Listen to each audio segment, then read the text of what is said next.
सभी पत्रकार साथियों का नमस्कार। साथियों, पिछले बीते 10 साल में भाजपा की हरकतें देखकर समझ आने लगा है कि क्यों सरदार वल्लभ भाई पटेल ने इस संस्था पर प्रतिबंध लगाया था। भाजपा देश की सबसे करप्ट, इनकॉम्पिटेंट और दो मुंही सरकार है। भाजपा का सबसे बड़ा डर है ईमानदारी, जो आम आदमी पार्टी का सबसे बड़ा हथियार है, जिसकी सजा अरविंद केजरीवाल जी को मिल रही है। आज का जागरूक नागरिक ये जानता है कि जो सरकार साल दर साल जन कल्याण सुविधाएं देने के बाद भी एक मुनाफे का बजट पेश करती हो, अपनी जेबें ना भरती हो, वो एक ईमानदार सरकार है।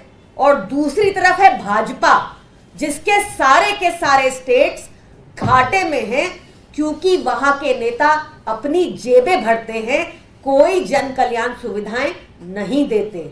आज देश के ऊपर 200 लाख करोड़ का कर्ज चढ़ाया है भाजपा ने।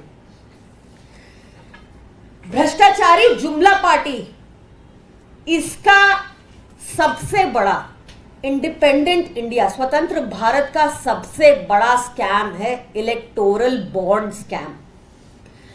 आपको याद होगा, इलेक्टोरल बॉन्ड स्कीम के इंप्लीमेंटेशन होने से पहले आरबीआई गवर्नर ने 2017 में चिट्ठी लिखकर भाजपा को बताया कि ये इलेक्टोरल बॉन्ड स्कीम बिल्कुल अवैध है, काले पैसे को सफेद मात्र करने की एक स्कीम है, इसको इंप्लीमेंट ना किया जाए।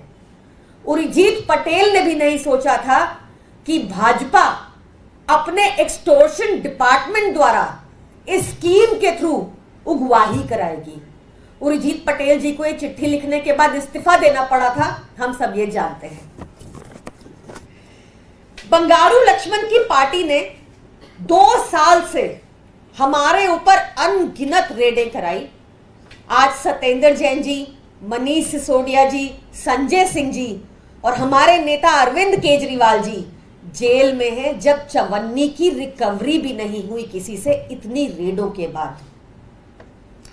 एक डिले स्ट्रैटेजी के चलते ईडी और सीबीआई ने करीब 51,000 डॉक्यूमेंट्स कोर्ट के समक्ष रखे।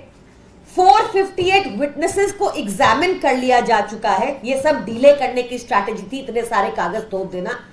और इन सबको एग्जामिन करने के बाद 4 ऐसी जगहें हैं जहां पे अरविंद केजरीवाल जी का नाम आता है। पहली, सी अरविंद, जो मनीष सिसोदिया जी के सेक्रेटरी रहे, उन्होंने कहा कि अरविंद केजरीवाल जी की प्रेजेंस में उन्होंने मनीष सिसोदिया जी को डॉक्यूमेंट्स दिए थे।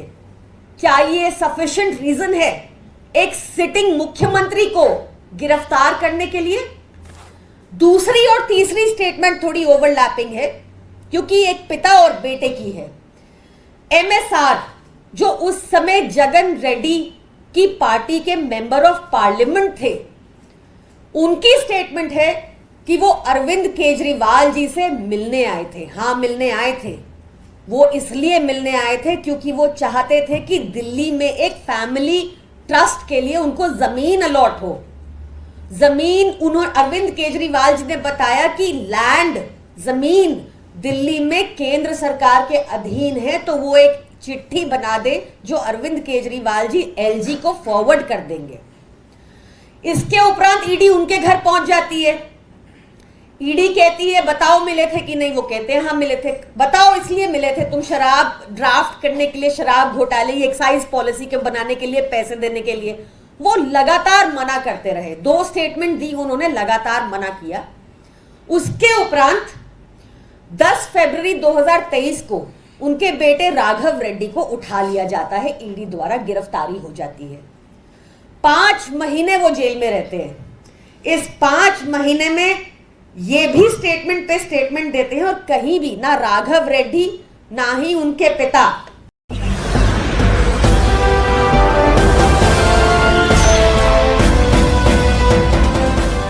देख रहे हैं लाइव न्यूज 9 99 राष्ट्र सबसे पहले।